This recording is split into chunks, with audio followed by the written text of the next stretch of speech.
2 সেকেন্ডে লাইবা রুটি মেকারে গোল রুটি হচ্ছে।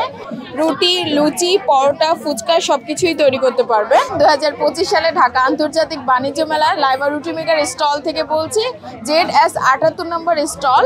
এখন আমি আপনাদের দেখাবো কিভাবে মাত্র 2 সেকেন্ডে লাইবা রুটি মেকারে গোল রুটি হচ্ছে।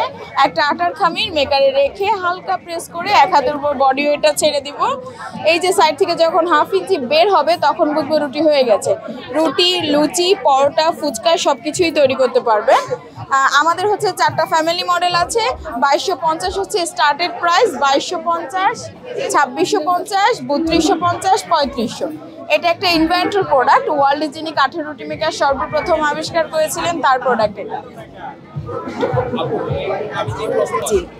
আসলে কারণ এটা হচ্ছে সিজনিং করা কাঠ, আর এই কাঠটা হচ্ছে 8টা প্রসেসিংয়ের মাধ্যমে আসে। সিজনিং করা হয়, ওয়াটার লেভেল করা হয়, আর এখানে প্রত্যেকটা মেকারে প্রত্যেকটা জায়গা যেমন হ্যান্ডেল, কবজা, খুঁটি সব জায়গায় একটা মেজারমেন্ট আছে। অন্য মেকারগুলো দেখা যায় তারা কাঁচা কাঠ দিয়ে তৈরি হয়, 1 মাস রুটি খেতে পারে, 1 মাস কি 2 মাস রুটি খাওয়ার পরে তারা রুটি খেতে পারে না। ওটা হচ্ছে কাঁচা কাঠ দিয়ে তৈরি হয়। আর এই সিজনিং করা কাঠ ঘুনে ধরে না, বাঁকে না, ফুলে না, এরকমের কোনো সম্ভাবনাই থাকে না। এই যে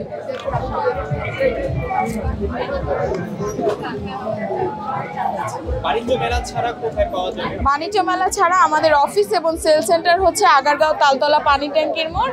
এছাড়া আপনারা স্ক্রিনে দেওয়া নাম্বারে যোগাযোগ করতে পারেন, নক দিতে পারেন। ফেসবুক অথবা গুগলে সার্চ দিলেই প্রথমে লাইবাটাই আসবে। জি জি জি, এই যে যেমন একটা আসল নকলের একটা তফাৎ আছে, এটা হচ্ছে আসল প্রোডাক্ট। এরপরে বাজারে যেগুলো নকল প্রোডাক্ট এসেছে, অনেক কাস্টমাররা নকল প্রোডাক্ট নিয়ে প্রতারিত হয়েছে, এর জন্য তারা আর আসলটাতে আসতেছে না, যে এটাও মনে হয় সেই নকলের মতন হবে। বাট তাদের জানা উচিত যে এটা একটা সিজনিং করা কাঠ, আর এটা হচ্ছে ইনভেন্টর প্রোডাক্ট। ওয়ার্ল্ডে যিনি কাঠের রুটি মেকার সর্বপ্রথম আবিষ্কার করেছেন তার প্রোডাক্ট এটা।